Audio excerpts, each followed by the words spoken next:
So, like I told you before, your adventure in League of Legends, your summoner adventure is however vast you want it to be. And for you, getting to masters means you're pretty far, right? That's better than 99% of players can do. Yep. So it's kind of like getting ready to climb Mount Everest. And you Hmm. need to be a good climber to climb, but a lot of people can do it. They get Sherpas and they bring a few dozen people to the summit every day, and it's a few. Actually, it's probably like 100 people a day now, but not everyone can do it. You need to be good. You need to know where to go, and you tend to need to have guides, because without the guides, it's impossible. And luckily, most of our resources we can get on YouTube. We can Yeah. watch players and get as much information, but sometimes we don't know all of the things that we're missing, right? And it's Yeah. and it's impossible to know what we're missing. So that's where I am. That's where I'm going to be the Sherpa on this adventure, and I'm going to Yeah. give you like steps that you can take that will help you go as far as you want to go. Hmm. So you mentioned at one point that you're interested in joining teams. Yeah, it would be fun playing at least some amateur leagues and trying that like the competitive side of league as well. But I Yeah, would have to broaden my champ pool first. yeah, that's a big part, and I kind of put it here as a secondary goal, something that we'll have to look at over time. But luckily, the things that we're going to work on today are going to not only help you with your Kane games, but they're also going to Yeah. be things that you can use as you're exploring other champions. Yeah, Um, yeah. and I know and this. I've talked about it like before that jungle is like their role to switch champs, because it kind of you kind of still have the macro, because it's so macro intensive. Where you can like play other champs as well. You know what I mean? mhm, for sure, yep. And some things are very different for Kane. Kane has a Yeah. very unique path and clear ability. Yeah. Also very has a very obvious spike. Once he transforms, it's Hmm. a new champion. And other champions have different windows, but a lot of things are going to look the same. So just going over this, got your availability, the fact that you go on autopilot sometimes and then Yeah. you regret decisions. You find that this happens more than you wanted to. Yeah, like I do a lot of like stupid decisions, and then like right when I'm doing them, I'm like, wait, why did I do this? Like, you know what I mean? Yep. Like I'm not pre-planning when I'm on autopilot at all. And I'm that's I'm just like going in. Yep, and that's one of the dangers when you get really comfortable on a champion. A lot of times it feels like every situation is like, okay, I've done this, I can do it again. But really paying attention and opening your brain up to what can occur in these situations, and what is the best pro and con that might happen, right? Where's the best net advantage is something that you're always going to be looking for, especially in solo queue. Now, I'm not going to do too much talking about organized play because it's a completely different game. Yeah. In that game, you make tempo sacrifices to make other people stronger because you know exactly what your team is trying to accomplish. In solo queue, it's much more about dependency, independency. Sorry, where you're the only factor that you can control definitely. And Hmm. so the best way to optimize yourself is to always think of winning the next turn. If you think as many of any wave every 30 seconds as a turn, laners are thinking of it in the sense of, all right, did I win this turn? Can I be aggressive while I have this wave? Do I need to be defensive for a turn? Do I need to recall? Basically every time that they approach the wave, they're thinking of it as, how many resources do I have? How strong can I be? Uh, is my jungler tipping the scales in one way or another? And while you don't necessarily need to think in that exact same light, you want to be aware that they might be thinking that way, right? And Hmm. so when they are thinking I'm in a defensive position and I'm holding myself under my own turret, but I'm retaining a freeze or just keeping it here, Alois likes to call it the happy spot. Yeah. You want to recognize when they are making that choice so that you can make the most effective ganks possible, right? And see, like, are they pushing out? Do they want to push out? Do they need help pushing out? But again, that sort of thing gets much more amplified as you go into pro play. Yeah. So So let me go over the rest of this real quick. Well, you're a Teemo main? I love Teemo. You know why? I'll tell you why. Because my mechanics are so bad. I'm always the worst player in my game. I'm old. I'm 38. I've got bad eyes. I've had wrist injuries. I am not a talented player. Teemo allows things to be very simple, and it allows me to put shrooms on the map to sort of guide my team to where it might be best. And so I enjoy that element of it, and I think it's a lot of fun. Okay, and plus, if I can climb on Teemo, then I feel like I could climb on anything. All right, the other elements: activate and optimize. This, in short, means we're going to get rid of those downtimes where it's just autopilot. All right, and if you can think of it of revving a car, all right, you drive? Not yet. Okay, yeah, I wasn't sure. In Finland, it's a little bit less common to drive as a teenager, right? Not really, but I turned 18 last weekend. Oh, okay, all right, cool. Well, happy birthday. Thank you. The idea, well, I'm still going to use this analogy because it's fairly easy to understand, and you've been in a car before. The rotations per minute, the RPM, you're right. Yeah. You don't want to spend all your time up at 5,000 or 6,000, right? Yeah. And if you spent that much time there, there's actually a red line where it tells you, like, be careful about spending any amount of time here, because when you rev up that much, it's really taxing the engine, and you can actually overload the engine. Yeah, no. So what we do is we like to coast at 2,000. And we want to be there, but then when it's time to accelerate, to pass someone, to merge onto a highway, then we push it a little bit more, right? And so when you think of going up and getting ready for a gank, that's where we want to be able to go. We want to be able to push it up a little bit. Every time that we go back to base, it's more like bringing it back down. And when we're clearing, we're doing something mundane, we want to be very comfortable in that 1,500, 2,000 range where it's there, I'm driving, I'm still alert because I'm driving, but I'm, this is pretty easy. I don't need to do anything different. And then optimize for those moments where you really have to engage. Okay? So here's what we're going to do to accomplish that. We're going to call it winning the clear. Every time that you are going through your clear, I want you to try to beat the enemy jungler. All right, so that means every motion that you make, every second that you can buy is something that you can use to get a second ahead. And if you do that enough times, you might get 4 or 5 seconds ahead of them. And if you do that through enough iterations, you might get ahead of them by a whole recall. You might get ahead of them on a gank window. Does that make sense? Yeah. Okay, so I'm going to look at this game that you sent me, and we're going to go over some of the optimizations. I'm going to give you a little challenge for yourself on how to improve this. I already gave you the link from Charismai that showed basically this, actually the exact same path that you did, and what things can be done even better to go to that next level. One of the things that will come up a lot is that the 5 of the camps have an attack that you can race. You can get an extra attack in against most of the camps. Okay? So what this means for moving, and this a little bit specific to Kayn, you don't need to use all the time because Kayn wins even more when he's close to a wall because he does that proximal Q. Yeah, I know. So yeah, I saw from your clear that you're obviously very comfortable with that. But for example, one of the things that you can do to preserve some HP in a raptor camp, for example, is in between these things, you can just move around a little bit, make the little ones chase you. All right. And this is, like I said, not as important for Kayn, but as you start exploring other junglers, this is something that you want to know because preserving your HP in the jungle can mean a lot when it comes time to your gank effectiveness.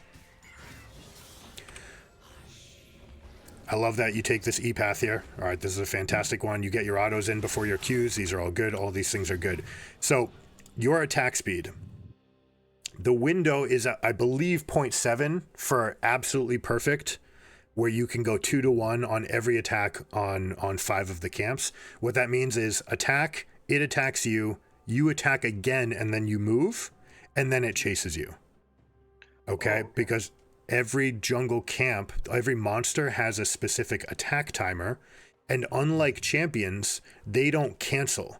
They only hit at the end. Okay? Do you know what I'm talking about with the animation cancel? Yeah. Yeah. They only hit at the end, so they will chase you if they don't finish their attack. And so like right here, you can actually get 2 hits in there before you make that move. And then you can go in for your next attack or your next sequence. Yeah, I actually didn't know that. I was just like hiding after every auto attack. I noticed that. You went basically every attack, you went out, and then you did like a counterclockwise hook on almost every single camp that you did. It's like out and you went around this. You can actually go hit, move. Hit, move. And that way you amplify the amount of time that you're hitting while decreasing its attacks. Right there, we can buy ourselves extra auto attacks. We don't need to kill those because this Q is always going to kill them. So we want to, you did a good job pulling the wave, but you want to keep on pulling it because that attack doesn't help you. This may seem a little bit tedious right now, but I just want to go over it so that we only need to do it once, and then, oh, I don't know why it moved. So that it's something that you can add to the box. So you see how you do that little like curl back? Yeah. And every time that you do that, the camp it's still hitting you, right? It hasn't lost any attacks. Well, I don't stop moving. Right here, I like that you're next to it because you're planning your next Q. That's perfect. So like right here, those steps, they're actually only costing you time. They're making you imperfect, whereas it hasn't had to move. Now, something I saw that you and Charisma had in common here is that you both actually miss this. It's possible to E all the way through to the wolves. Yeah, I know. Okay. I usually hit it actually. Okay. I learned recently that you have to actually like, here it's because I missed the tower, you know. Yep. But usually you have to aim higher. I think I didn't go for it because I didn't like E right next to the wall. Because usually it's a really, really tight timer. Yes. Yep. I know I it. can never make it on blue side either for some reason. I have to work on that. You never make it here? Side? Yeah, I never make it there for some reason. I can do it on red side, but not on blue side. I'll tell you why. Because here it's very easy to visualize clicking into a spot and you'll go next to it. When you're next to a wall from this vantage point, a lot of times you don't realize that there's space here. Like this is actually area you can walk. So you have to like manually click right here. And then your character will go as close to the wall as possible. Then you can hold spacebar E, and then you'll be able to make your walk across this way. Yeah. But again, those are, cane-specific things that you don't necessarily need all the time. Now, I will mention this about Wolf Camp. Wolves are the exception. They attack faster, okay? They're the camp that'll keep on attacking. So for wolves, you actually go one attack and move, one attack and move. That way it slows down their attack, and they spend more time running after you. And so one attack move actually saves you a lot of HP at wolf. I don't know why I chose not to guide. I just got lazy. And then, for example, this camp, you'd already be here. Just a little bit different. You can keep on moving it. So each of these things, it's a second, right? All of those elements are things that add a second onto your timer. They're things that you want to be comfortable with. So where are your eyes right now? Probably looking bot and mid. Okay, so you don't really spend any time looking at your camps, or are you partially looking at the camp? When my cooldowns are down, like my Q and W, when both of them are down. Right now I'm double Q, but like if I do for blue side clear, I take W instead of E. So, so when they are down, and I usually look at the lane states for like, I don't know, a second maybe. I just pan over quickly. What I noticed is that because you're going every attack, move, that means that I know that your mouse is here, which means it's difficult to keep our eyes where they really want to be. Now we can just look at the minimap, right? So we can be hovered on ourselves and just be looking at the minimap, but every once in a while we want to like really figure out, exactly how many minions are here. Is it actually going to make it under this turret in time to affect my my decisions, right? Those are the things that the minimap gives us good information, but panning over and like really getting to them will give us perfect information. And everything that I said, like I mentioned to you before, getting here by 3:30, it's fine. The question of whether or not you can win the turn against the jungler, though, is did I really like push the limits? Was I here comfortably in time to not just get here, but maybe even step out in the river and maybe be in position in case Brand were turning the corner right now, for example. So Agurin, for example, he's done at 3:06 and he's coming through here at 3:10 on Brand. Okay. Not always possible on every champion, but that advantage, knowing that you have space, can lead to really advantageous positions. And he does it by being very appropriate with his cooldowns, making sure that he's keeping the passive on, so he only casts a spell every 3 seconds.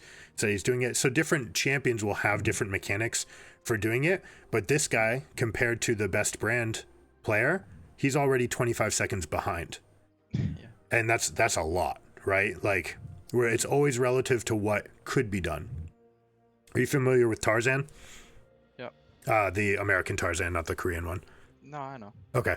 American Tarzan, he has a spreadsheet, and this is something you can do as well, especially as you get into Challenger. Again, in Diamond and Masters, not everyone will be perfected. They tend to be okay with getting out at 3:30, but you can set yourself a little like high score sheet and see how fast you can clear on every champion. And by having that sorted by time, you can actually have a quick reference as you come into a game and say, okay, I will be done 4 seconds faster than Rek'Sai. And therefore I have a window to actually gank at the end of my clear that he doesn't have. And maybe I can make that play. Okay.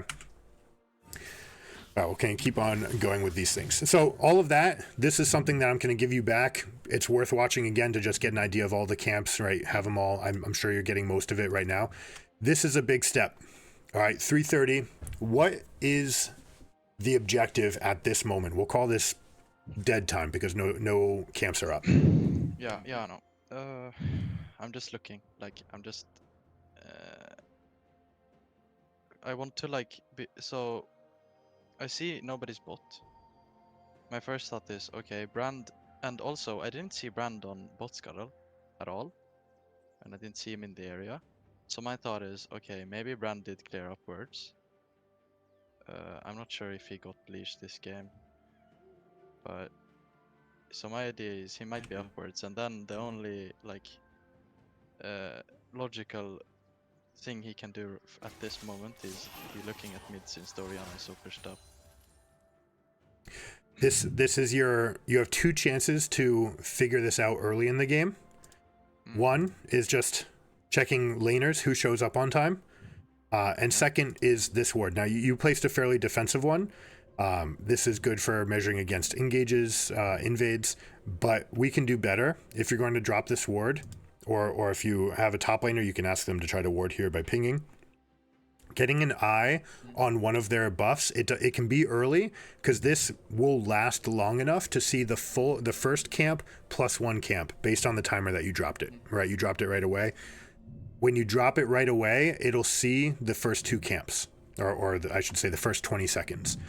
If you drop it later, you can get a 3rd camp, all right? And so, for example, if you walked all the way over here and dropped a ward right here, it'll see one of these camps. You can never actually see both, but you'll be able to see, like if you lean it right here, you will see Gromp. You will also be able to see anyone who paths in, and you'll be able to see the camp if it gets pulled. Okay. All right, so that's something that you can use early. Because we don't have that information, you're right. We don't actually know where Brand is. And based on what I told you about Agurin and Brand, whether or not you know it at that point, there's a chance that Brand could be in our face right now, right? Like we might actually be right on top of him, which is why I don't mind that you used Smite. But if you're like really, really sharp and aware, you're holding this Smite because this camp is already moving towards mid for you. I don't want a visual bug. And so you can keep on taking it while you're pathing and you're not really losing any time. This Smite didn't actually buy you anything. Does that make sense? Yeah. And that's largely because this hasn't respawned yet. The one thing that this smite buys you is a little bit of extra time to move through mid, maybe to contest scuttle. But like you said, if Brand did clear towards topside, you're going to be contesting. At this point, it's too slow, so it's not even really a consideration. So something went wrong for Brand in this game to have this slow of a clear. But these, you understand like how this is the thought process of what decisions are available to me? Yeah. Have you ever tried, on a tangent, have you ever tried the fastest way to get to 6 as a jungler? No. Someone that's really good for watching for that is Blabber. Cloud9 Blabber is almost always first to 6, and he almost always sets the record for the split for fastest to 6. And especially if it's a champion like Nocturne that is hyper incentivized to clear quickly and just clear. One of the things that he does is he paths through mid. Okay, and it accomplishes a couple of things. This 340 window, are you familiar with cannon timers and much about wave states, or are you mostly just Kayn, just jungle? No, not cannon timers. Like, I understand wave states if you're asking that, like when a freeze is up or like when it's pushing or bouncing, etc. Okay, so tell me about this wave. This wave is pushing into his tower. His minion wave is gonna meet, like Oriana's wave is gonna push out and meet, like, I would say about where Oriana is, or somewhere close there, and it's gonna slowly start pushing into Oriana's tower. Okay, yeah, perfect. If the champions were left alone, these melees would die to the tower. These line of scrimmages would stay. The melees would come meet here. Blue team would get here by the time the red team's waves are just here, which means that these ones would be able to push out. And because it's only 3, sometimes it will push out, sometimes it won't. In this case, it will push out because it's 4 minutes. 4 minutes is cannon. So one of the things that you can always use in every game is that when you're done with scuttle, there is always a cannon wave coming to mid lane, coming to all the lanes. Yeah. This is often a window that mid laners are using to recall, because you can see they use their resources very aggressively. They use their mana to try to chip, especially ranged mages. They're going to use their mana to try to chip down the other person. If you can help them to accomplish this push and reset, that can be a huge boon to your laners. But that's one thing that I don't really like, is like showing myself on Vision. I really like to play around Fog of War. Yep. Because right now they have no idea where I am. Unless like Brand checks the bot scuttle or somebody else sees the bot scuttle. And that, like, it makes it so the top laner has to play safe, the bot lane has to play safe, and mid as well. You know what I mean? That's fantastic. I'm very happy that you answered, because I was going to say the pros and the cons. That was the next thing, was the pros are tempo, the cons are knowledge, right? Giving information. As Kayn in particular, your gank is much less threatening than other champions, right? You can find pretty aggressive angles because of the E, but as far as the actual effectiveness, it's pretty low. And this is where we can answer, how safe do people actually think they need to be, right? And if we go back 15 seconds, we remember after we took this camp and we're deciding what to do, this was the lane that was in the deepest trouble, because they had a wave that was not all the way crashed. It was halfway frozen here. Oriana has a ward on this side, so she's covered on one side. Now, a good mid laner will actually take this and put it a little bit further out so that it actually sees around this corner. But this is a common thing that happens in Diamond. They ward, they know to hover towards that side or to hover towards you, but there are still pockets, okay? So it's worth noting that. And this idea of covering here, I like that you're staying invisible, nothing really to gain. This wave is already coming back. This is perfect for Oriana. This is a good moment for you to just continue on your way. Yeah. If we go back 15 seconds, it was probably worth pinging to this team like, hey, if I'm going to path this way, you probably want to give an alert ping, because there's a chance that Brand is over here or over here, but Mordekaiser's safe this team was not safe, right? If we go to this position. Yeah. Make sense? Yeah. If it does come out that nothing's happening, if your laners are in a very mundane place, or if you have eyes on the enemy jungler and you want to use that, leverage that to your advantage, the most beneficial static thing you can do, this is taking away game information, is to help push mid. Because the experience, the way it works is this minion has a value, all right? I think casters are like 32. Wait. And a solo laner gets 93% of that. But two people sharing... Wait. I can't see anything right now. Oh, Yeah, okay. It just said you've been disconnected. Sit tight, we're patching you back in. Oh, okay. That's okay. Nothing on the screen actually matters, but let me know when you get back in. Yeah. I can tell you about this part. Minions have a value, okay? And it's like 100 for a cannon, 62 for a melee, and 30 for a caster, something like this. When a solo laner gets the minion by themselves, they get 93% of that value. When two people share, they share 70% each. So you actually generate extra experience. You go from 93% share to 140% share. Okay. This is why it's good. There's no question about it. It's good. You are at a level where most people understand it.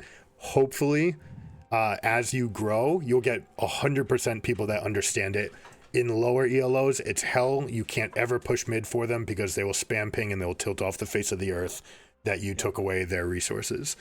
But in high ELO and in competitive especially, 100% it is the best play to help push. Now, like you said, denying information has its own values, which it's very hard to put a weight on. But if we're just going for mathematical value, it's worth knowing that helping to push a wave accomplishes two things. It generates more experience in the game, and it generates tempo for your laner. Yeah. I'm with you. You're with me so far? Yeah. That's probably something that I need to work on, because I don't usually, like, even after I get a gank, I don't immediately start pushing. It takes me like 2 seconds and I'm like, oh wait, I should help push out this wave. You know what I mean? Mm-hmm. So, because after playing a lot in lower elos, I just get perma-pinged if I ever try to help them push. So it's just a bad habit I have to break. It's amazing how our habits, stick with us especially from the places where they shouldn't. We shouldn't care at all about what we learned in low ELO, and yet it's very simple. People gravitate towards dragons all day long because it's just what people do, and pushing waves, people ping you, so you keep that with you, and it's something that you have to unlearn. That's why on day one, a lot of times I'm giving an overview of a lot of things, and then how we can improve. And actually, we're nearing the end of what I want to do with this review. Okay. Can you see my screen again? Yeah. Okay. So mathematically, pushing out this wave is a great play, and especially Orianna's in a position where she needs help. Right? She doesn't have the resources to do it. Now, she does have teleport, and like we said, this wave is going to come back out, especially since Yone dealt some damage to the casters. So she'd be fine to recall here. And ultimately, she probably just should. Yone's probably chunked out enough where he's going to teleport. She teleports, everything's fine, no big deal. If, however, you help her to push, she gets a better back off. Right? Not only will she have more money to spend, but also she'll be coming back walking with the next wave, whereas Yone will have to teleport back just to catch all the waves. So there's a chance for you to actually generate a very meaningful amount of tempo here. It's not always about kills. Yeah. The next thing that happens when we pause in one space is that the game evolves around us. The thing that specifically has happened right now is that this has already respawned and this is respawning. By waiting, yes, something interesting happens here, but we could have, again, if we're talking mathematically, could have already helped with this and we'd already be on Raptors. Or if she were in a good spot where she just recalled, we could be straight at Raptors already, taking Krugs on spawn, and then we could take our recall and go catch Wolves on spawn. Yeah. What ends up happening here? Totally fine as played. Like the net pros and cons are totally fine here. Once you see that Brand was there, you actually had a window to take this scuttle. Yeah, I thought about it now as well, but not in the game. Okay, makes sense. What are some reasons to and not to take this scuttle? I mean, my main camp clear timers will be like, I guess the pros are, I guess, that if I take the scuttle, then my bot side will also be up, so it will be a more even clear. But if I don't take the scuttle, I lose out on, I don't know, tempo maybe. Okay. How about just whether or not you can? What are the factors determining whether or not this is even available to you? Yon is TPing right now and Oriana is backing, so I don't have mid prio at all. Yon can move if he wants, but I do think that Brand also has the recall. So top is also shoved in.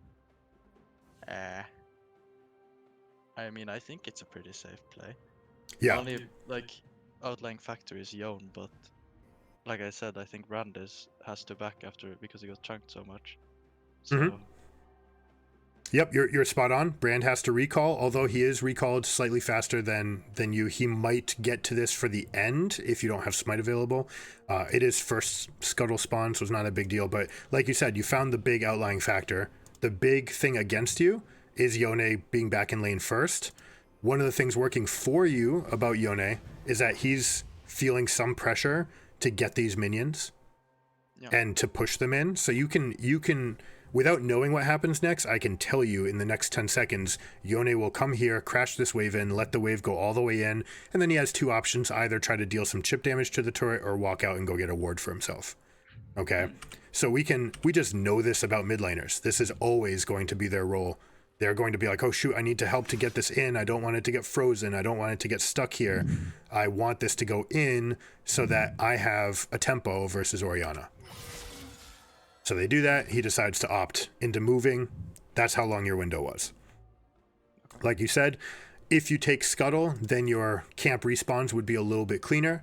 It's not that big of a deal since you can just take your recall and kind of recreate the direct path of red to wolves. You can take Krug, recall, come over here, and it's going to be close. You spent enough time here that you're going to have a wolf spawn ready. Yeah. Do you know what time though the camps come up exactly?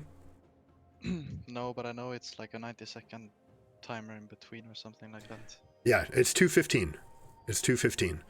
So 135 seconds total.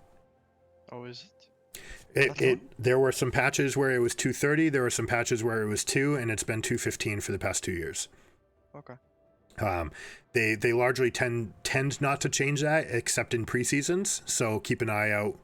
Right now, season 14 is about almost on us, and I know that Freak wants to hit jungle, so there's a chance that they turn jungle to 2:30 again.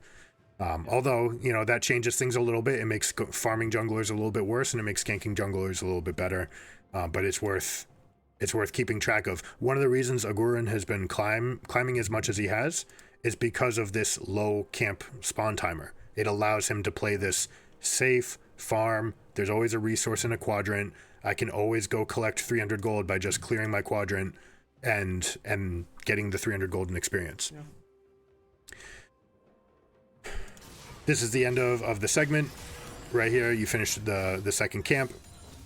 Now here is a problem. Yeah.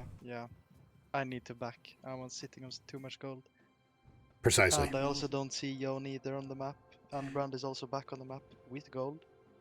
So Exactly. Yep. Those are all the factors. So sometimes we have this information when we do a review, but we don't have it in game when there's other things happening. There's a term that Dopa uses called the mental stack. Have you heard this before? No. Your mental stack, it could also be called your mental load. It's how many things you're capable of thinking of. So for example, if I gave you a math problem and it's 5 times 5, you can do that easily. It's 5 times 5. And if I said, all right, how about 15 times 15, and you break it up into pieces and you say, all right, 10 times 15 is 150 and 5 times 15 is 75. So 150 plus 75 is 225. Are you still with me? Yeah. What if I said 157 times 347?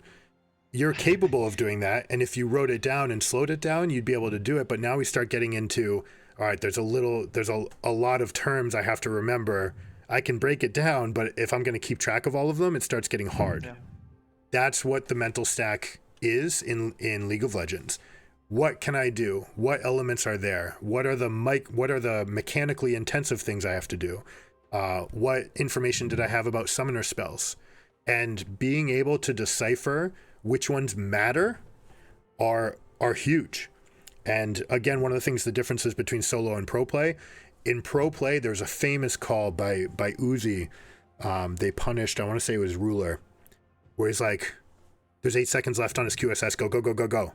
And they kill Ruler with 4 seconds left on his Quicksilver.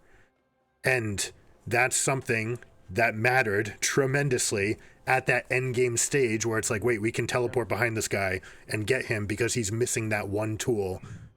At the highest pinnacle level, that's the sort of information that matters.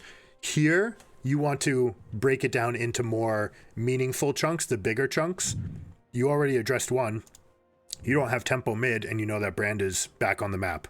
You also know that Mord had just been pushing, and this wave is likely coming back out. You also know that he already has a ward here. He's fairly comfortable. Nothing really to stress here. All of these things add up to, I should just recall. Yeah. So my idea first was, now that I think about it, my idea first was actually to recall, but Mordekaiser pinged to gank, and then for some reason, like, I just got like pulled into it, and it happens sometimes to me. I think it's just like a bad habit of listening to teammates over like my own, what's it called, own judgment, you know? So I don't know. It's like I see his ping and I'm like, okay, wait, yeah. On a surface level, this looks like a good gank because the wave is shoving into Mord. The Camille has no flash. But then when you like break it down, then yeah, it's a very bad call. So, Right, and unfortunately, your teammates are going to be somewhat random sometimes. They think that they have all that information, but really, the two people in the game that have the most information are the support and the jungler, and it's your duty to be the calming influence. And if they ping, you know, you can ping your own recall, you can ping Brand, ping Yone, and then like one back ping, saying like, you know, Yone and Brand are missing, I need to recall. That way it gives the Mord enough information without tilting him that you're not listening to him. But you could understand what he might want to accomplish. Yeah. He doesn't know like that I'm sitting on a lot of gold, and he's probably only thinking about his own lane. Right. And that's the thing about laners and carries in general. Anyone who's farming, their mental stack is necessarily occupied because they are always thinking about where to get gold. Always. To their own detriment. They're thinking about the immediate state of what's the next minute looking like for me to get gold. That's what they've been ingrained to do. They think that this game is about getting gold and then using gold to win fights. And they never think about, or when they do finally think about the chess pieces, they're adding in to their repertoire, but it's always with that fundamental, what is the next minute going to look like for my ability to get golden experience? Yeah. So understanding that about laners is a good thing. Again, pro, different. In organized play, you can create a plan using information like this. Like, for example, this wave state, Camille does not have enough wave clear to push the next wave. If Mordekaiser just comes out and just like pretends to hang out for a bit, there's very little Camille can do to get the next wave in. And Mordekaiser being manaless, he could just happily sit here. If I fast forwarded a little bit and just let him get to this spot, there is nothing Camille can do to threaten him. Right? He could just let this come here and happily farm this way. It's good for you to know that so that you can give him this alternate plan. But again, it's with information. In solo queue, you rarely want to tell them what to do. You just want to give them information so that they can come up with the best plan themselves. So that's a lot for 5 minutes, right? Yeah. Isn't it crazy? So all of these elements, this is where I'm going to sign off on this part. Yeah, I know. All of these elements. The game is the most important thing, so. Well, yes and no. Early game is the most predictable. it's the easiest to make. It's sort of like looking at a chess game and it's an opening. You can dictate the first 12 moves and say, I know what the game's going to look like for the first 4 minutes. Laners do it all the time. And if you want a great resource, Alois is actually fantastic. He talks about the first 4 waves and making a plan, and he constantly parrots the idea of fundamentals and first 4 waves. And if you know what they're thinking, and I'm gonna guess that at least 75% of the people in your games, top laners, probably know who Alois is and have watched a video of his, right? And if they have, then they know this information. They're at least aware. And so you can use that same information by watching that same video and have an idea of what a laner is thinking. And then you can help them to come to the right conclusion. Okay. That's much more complicated than the optimizing your own clear, which is very controllable. Yeah. So, like I said at the beginning, we're going to try to win the clear. I want you to do things the way that you're going to care, the way I'm going to get you to care about clearing your best, because you know how to do it. The way to clear the best is by saying, I want to be faster. And you do it for the sake of being faster. And if you can turn on that switch in your brain that's saying, I want to outperform my opponent for the first, at this stage, then you will want to do things perfectly and you will want to accomplish them. And every single game, you'll be pushing yourself to try to get even better. Does that make sense? Yeah. So that is a very simple thing that we can add to it. So what I want to end with is I'm going to watch you now. I'll have you screen share. And I just want you to go into a... are you available? Or you're not on like Discord on your phone or anything, right? No. Okay. So I'm going to watch you. You're going to try to speed run on Kayn. Same path that you just did. Mm-hmm. And we'll do it 3 times. All right. We're really going to try to get a high score for you. Okay.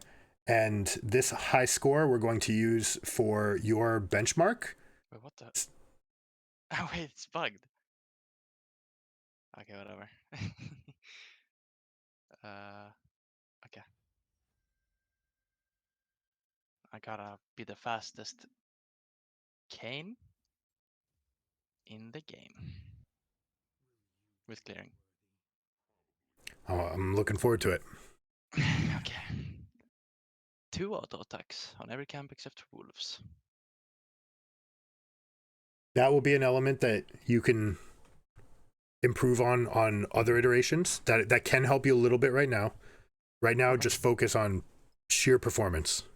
Mm-hmm. Okay. Okay.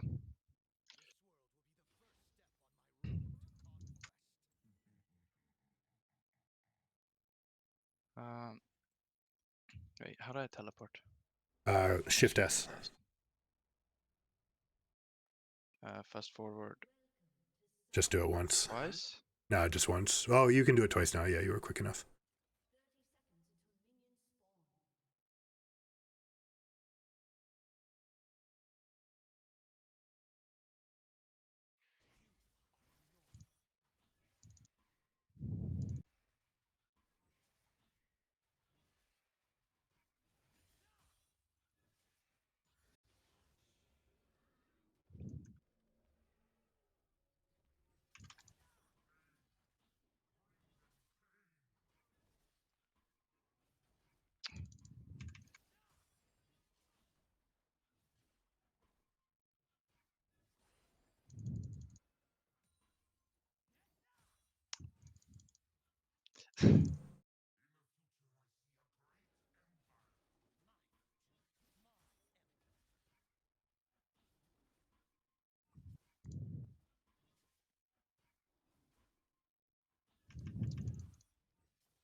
Nice.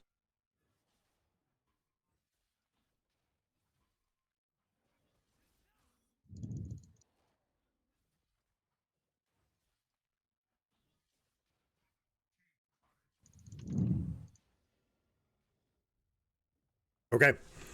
Yeah, unfortunately, you have to exit, otherwise the timers in practice mode affect what health the camps come up with. Some good things, some things that still need work. I don't mind mistakes. Mistakes are good because especially when you're training and when you have this moment where you're trying to like really perfect things, you're gonna make mistakes. So, for example, the idea of hitting twice before moving, I saw you do it a couple times, and then after the Krug, after you missed the Krug and had to respawn, you stopped trying to do it. It's like, all right, hold on, let me just buckle down. But this is the time where you want to implement those, right, and try to do the best version you can. Do it again with no smite. No second smite. Keep your smite up so that you can. Okay. Yeah. The other elements were fine. A couple times where you could be a little bit better with Q towards walls. A couple times where you could move the camp over a little bit.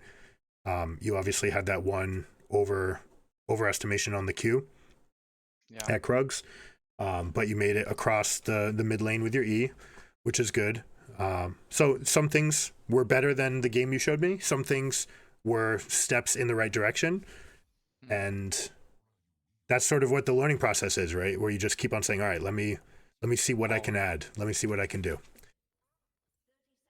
Good catch. And even me talking, things like that, it's very easy to miss in a game. Elements like buying items. It happens all the time. Yeah. All right, I'll let you optimize. Okay. You can do this. I know.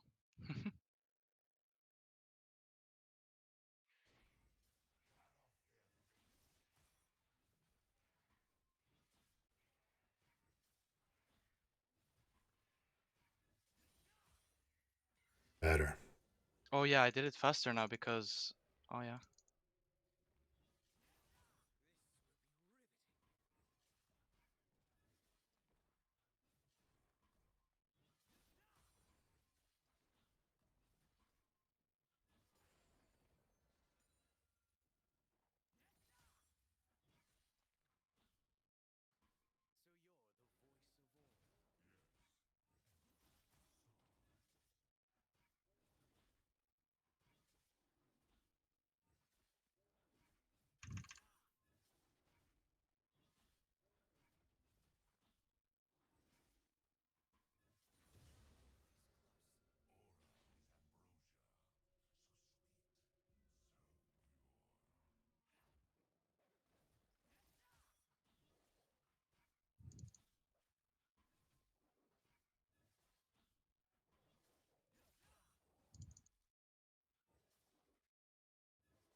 Very nice. Keep it up.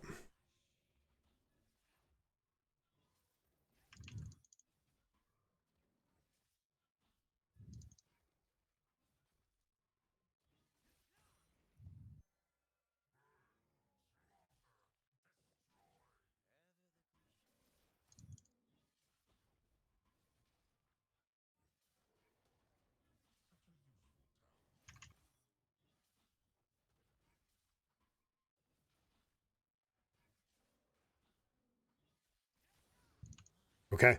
You were only 2 seconds slower that time without using your smite. Yeah. So that was a much better clear. Still room for improvement? Yeah. Yeah. The Raptors were fantastic. That was perfect. Okay. Not everyone can do that. We're gonna do one more time. I noticed because usually it will be 98 HP, but that time was 1 HP. Which means I can insta just walk to the wall and E over. That's like something I immediately noticed after the Raptor camp. Was that I definitely got 1 auto more than I usually do. Yeah, exactly. Yep. And that way you didn't need to turn back to hit it one more time. You were just there, ready to hit the wall, like you said. Yeah.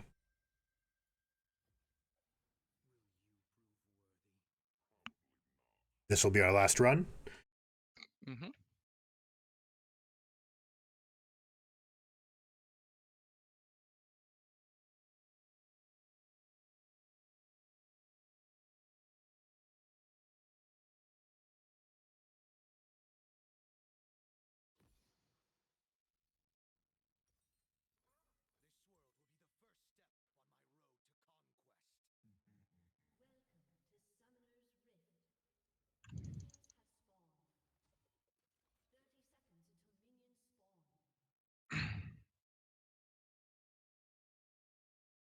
Do you think I should Q first and then double auto, or double auto and then Q?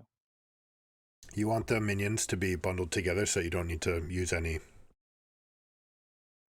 attacks. You can also use the Q against the wall. No, wait, no, that fucked it up. Fuck. You're Can okay. restart? No, you're good. You're good. You sure? Mm-hmm.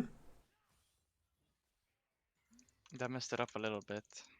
Because you have to like be a little bit away from the wall for the animation cancel to actually work. Otherwise, you only get the first thingy of your Q. That's okay. Just do the best you can right now.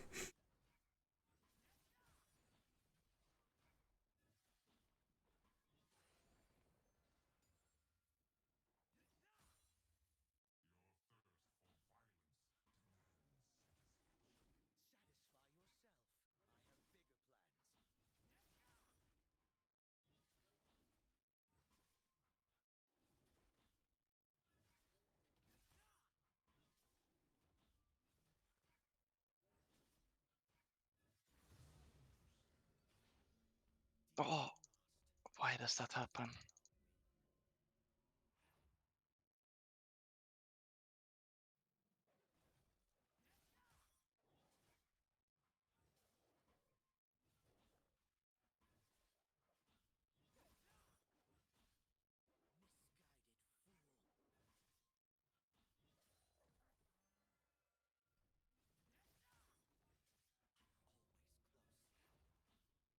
Try to get inside its belly. Wait, what? What do you mean? Sorry, I'll wait till after. Okay.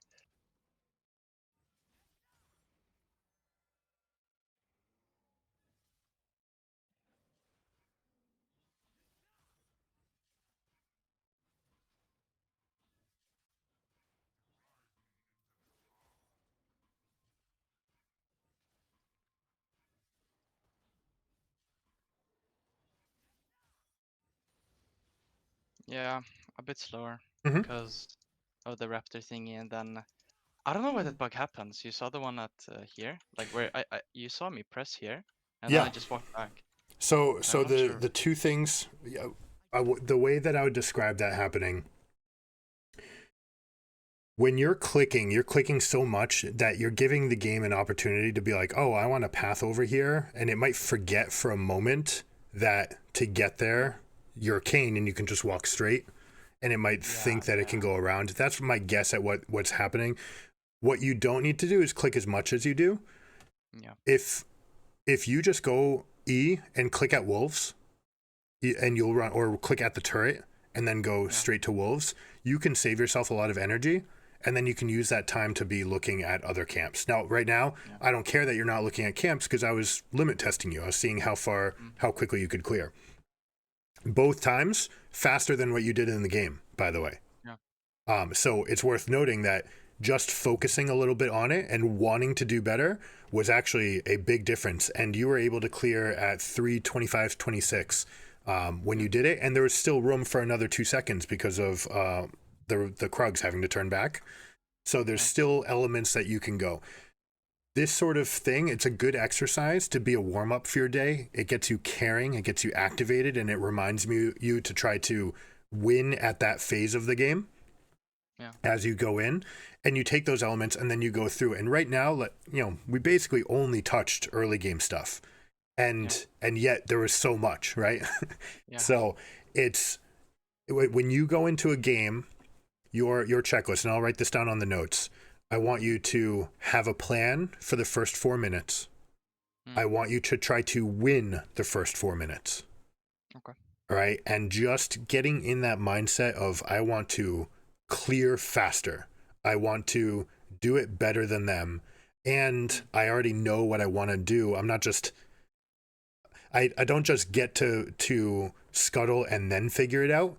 I want to already play ahead in my mind what's happening all the way to that 4 minute wave, and whether or not I'm sitting on the raptor respawn or whether or not I'm helping to push out, or some combination of them.